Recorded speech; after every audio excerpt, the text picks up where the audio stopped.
Hi guys! Ngayon pala is bumili ako ni mama ng handkerchiefs kay Ate Racy. So, yan, tignan nyo. Ang ganda. Pwede siya palagyan ng pangalan. So, nilagyan ni mama ng pangalan. So, United Personalized handkerchief. Then sa likod nun may pa thank you. Sana all. Charit. Yan, inapin ko na. Ang ganda talaga nun. Napapasabi ka ng wow. Then, pwede ka magpalagay ng design. Nakalimutan lang ni mama magpalagay ng design. Kaya, ayan lang. Anyway, pwede ka magpalagay ng pangalan mo. O design na lang.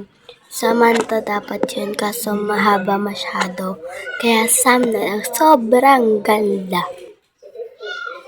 Ayan, inaano ko na siya. Tinanggal ko na siya sa pagka-plastic niya. Then, sinakop na yung mukha ko.